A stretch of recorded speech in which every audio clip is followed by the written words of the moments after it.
अस्सलाम वालेकुम। कैसे हैं आप सबकी दुआओं से मैं भी खैरियत से हूँ। आज हम बात करते हैं पाकिस्तानी व्लॉगर महामीर की, जो अपने व्लॉग में 900 चूहे खाकर सुधर गई है। सभी के नाम यूट्यूब पर महामीर की गैंग ने ही बिगाड़े हैं, चाहे वो किसी भी उम्र के हों, चाहे वो खुद के माँ बाप की उम्र के ही क्यों न हों।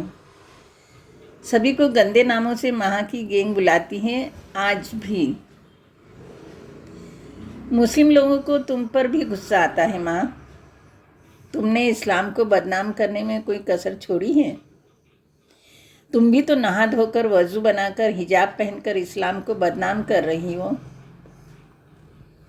क्या इस्लाम में गीबत जायज़ है? वाली चीजें कर रहे हो आप। क्या इस्लाम में हिजाब पहनकर गैर मर्द को छेड़ना और उस मर्द के जिस्म को गहरी नज़र से देखकर उसको अलग अलग नामों से पुकारना जायज़ है?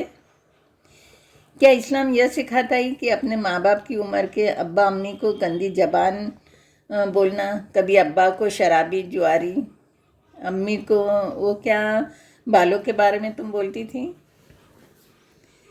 कभी अम्मी को इमरान हाशमी बनाना। मज़ार पर जाना या नहीं जाना, ये सब अपने अपने अकीदे और भरोसे की बात होती है। शिया और सुन्नी होना ज़रूरी नहीं है। वहाँ पहले तुम सही इल्म हासिल करो और फिर बोलो। ये कौन सा नया शगुफा छोड़ रही हो कि ये वलियों को अल्लाह का दोस्त माना जाता है? तुम्हें ये एहसास भी है कि तुम क्या बोल रही हो? अल्लाह एक है, अल्लाह का कोई दोस्त नहीं है। वलियों का एक अलग दर्जा होता है। यूट्यूब पर बैठकर गलत गलत बातें मत करो, इस्लाम को बदनाम मत करो। तुम कह रही हो कि इस्लाम को बदनाम करने के लिए दूसरे लोग नहीं, हमारे मजहब के मुस्लिम भाई बहन ही काफ़ी हैं। एकदम सही बोल रही हो माँ, क्योंकि उसमें से तुम भी एक हो। जब स्ट्रीट फूड जायका वाले उम्रा पर गए थे तब तुमने और तुम्हारी गैंग ने इस्लाम को जितना बदनाम करना था कर दिया। उम्रा करने की यूट्यूब पर जो छिछालेदारी करना थी कर दी। आज भी उम्रा हो रहा है, लाखों लोग उम्रे पर जा रहे हैं, इबादत कर रहे हैं, सारे अरकान पूरे कर रहे हैं, साथ ही ज़िंदा रहने के लिए सांस ले रहे हैं, खाना खा रहे हैं। जो यूट्यूब पर हैं वो व्लॉग भी बना रहे हैं, कोई अपनी मेमोरी कैप्चर कर रहा है, सब कुछ चल रहा है और उम्रा मुकम्मल हो रहा है स्ट्रीट फूड जायका वालों की तरह। अफरोज किचन वाले पिकनिक मनाने किसी रिसोर्ट में गए हैं अपने पूरे परिवार के साथ। वहाँ ये लोग एंजॉय कर रहे हैं, सब कुछ सामान्य चल रहा है।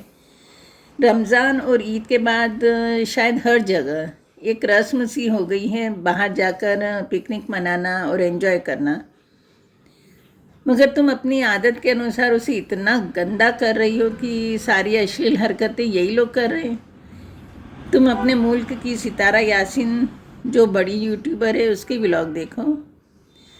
उसने भी तो मदीना में अपने बेटे की बर्थडे मनाने के लिए रिसोर्ट बुक कराया था और उसके बेटे की डिमांड थी कि वही रिसोर्ट होना चाहिए जिसमें बड़ा स्विमिंग पूल हो।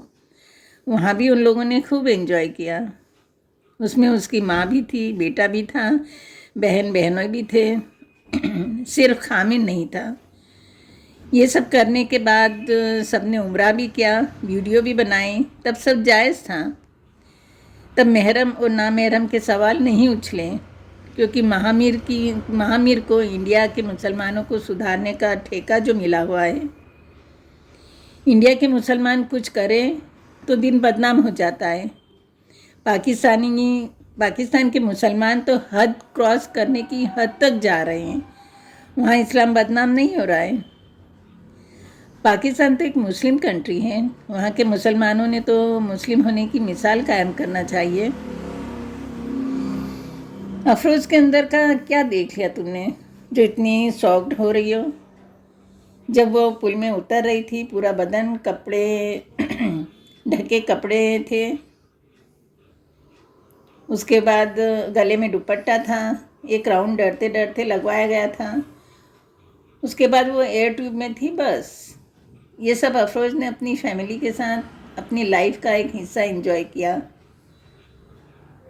तुम क्यों उससे जलकर हसद में रहकर इतना ज्ञान झाड़ रही हो?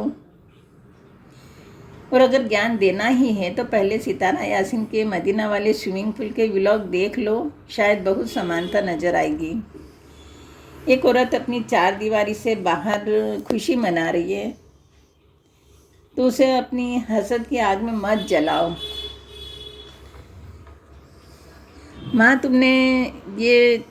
तुम ये बताना चाहती हो कि मुसलमान होना यानी दुनिया का कोई भी काम नहीं करना, खुश नहीं रहना, परिवार के साथ खुशियाँ नहीं मनाना। एक मुस्लिम परिवार की औरत को कितनी आज़ादी मिलती है, कितनी खुशियाँ मनाने के मौके मिलते हैं, ये तुम भी अच्छी तरीके से जानती हो।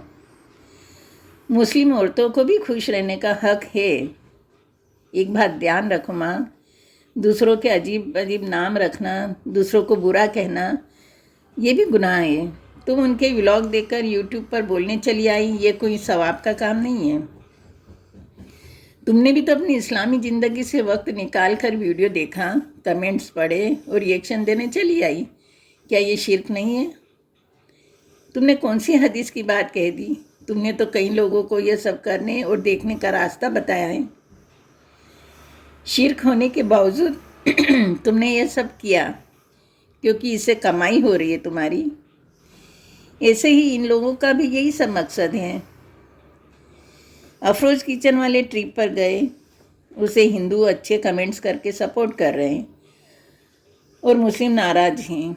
ये अपने व्लॉग में महामीर तुम कह रही हो। मैं अपने पहले व्लॉग में भी कह चुकी हूँ कि हम एक ऐसे देश में रहते हैं जहाँ हिंदू, मुस्लिम, सिख, ईसाई सभी मिलजुल कर रहते हैं। हम सबकी एकता ही हमारे देश की ताकत है। तुम्हारा यह कहना कि गैर मुस्लिम में ये चलता है, नहीं चलता है। मैं अंग्रेज़ों की नहीं बात कर रही हूँ, भारत की बात कर रही हूँ।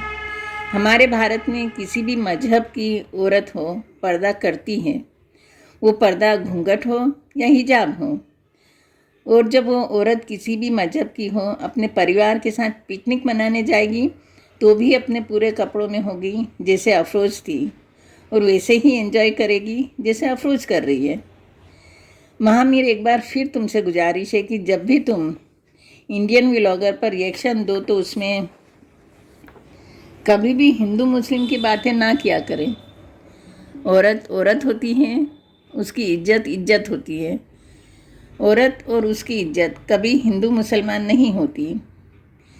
अगर अफरोज़ के पिकनिक वाले व्लॉग को गैर मुस्लिम ने सपोर्ट किया तो इसका वो मतलब नहीं है जो तुम समझ रही हो। उसका ये मतलब है कि घरेलू महिला जो घर में रहकर काम कर रही है, अपने परिवार का सहारा बनी है, उसे भी खुश रहने का हक है। यह सब उसकी सेहत और तरोताज़ा होने के लिए ज़रूरी भी था। जिस घर में तालीम और नेक माँ हो वह घर तहजीब और इंसानियत की यूनिवर्सिटी होता है। इसी सुविचार के साथ इस व्लॉग का एंड करती हूँ। मिलते हैं अगले व्लॉग में एक नए टॉपिक के साथ। खुदा हाफिज़।